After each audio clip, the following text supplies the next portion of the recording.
কোরআনের মধ্যেই দিয়েছেন। আল্লাহ তাআলা বলছেন যে ওয়ামা লাকুম লা তুকাতিলুনা ফি সাবিলিল্লাহি ওয়াল মুস্তাদআফিনা মিনার রিজালি ওয়ান নিসাই ওয়াল উইলদানিল্লাযিনা ইয়াকুলুনা রব্বানা আখরিজনা মিন হাযিহিল ক্বরিয়াতিয যালিমি আহলুহা।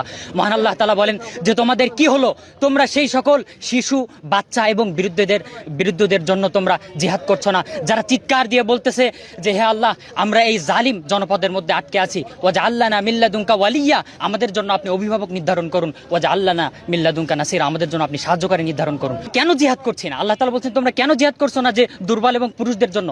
আমাদের অবশ্যই যদি সুযোগ থাকে, এই যে এই গরমের মধ্যে ছোট বাচ্চারা, আমাদের মা বোনেরা তারা এসেছে, তাদের সাথে আমাদের কি সম্পর্ক? ফিলিস্তিন, তাদের সাথে আমাদের কোনো আত্মীয়তার সম্পর্ক নেই, রক্তাক্তের কোনো সম্পর্ক নেই, তারা আমাদের ভাষায় কথাও বলে না। আমাদের একটাই রেশতা, কালিমায়ে তাইয়্যিবা, তারা আমরা মুসলিম।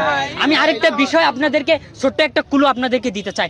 আপনারা জানেন যে এই যে আমাদের পার্শ্ববর্তী যে মুশরিক এবং এই যে মুশরিক রাষ্ট্র, ডেল্টা রাষ্ট্র ইন্ডিয়া, তাদের সেনারা ইসরায়েলে গিয়ে প্যালেস্টাইনের বিরুদ্ধে ছোট বাচ্চাদের যুদ্ধে অংশগ্রহণ করেছে। আপনারা জানেন এই যে আপনার ইউপি উত্তরপ্রদেশের যে যোগী আদিত্যনাথ, সে নিজেই বলেছে পার্লামেন্টের মধ্যে, এটা ওপেনলি, এটা বলার কিছু নেই। আপনার এটা সামাজিক যোগাযোগ মাধ্যমে এটা ভাইরাল হয়েছে, আপনারা দেখবেন।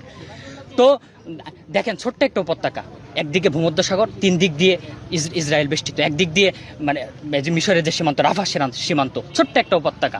পৃথিবীর 200 কোটি মুসলিম, আমরা কিছুই করতে পারিনি। 100 বছর পরে যদি ইতিহাস লেখা হয়, তাহলে ইতিহাসে আমরা পরাজিত হিসেবে থাকবো, বিজয় হিসেবে থাকবে একমাত্র গাজাবাসী।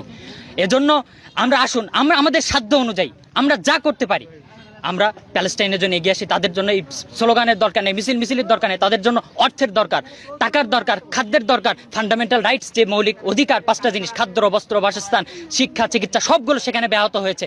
এজন্য আমরা এগুলিকে, মৌলিক অধিকারগুলিকে বাস্তবায়নের জন্য আমাদেরকে এগিয়ে আসতে হবে, আমাদের ফান্ডিং করতে হবে এবং ইসরায়েলি সকল পণ্যগুলিকে বয়কট করতে হবে। আল্লাহ তাআলা আমাদেরকে কবুল করুন। ইহুদি যারা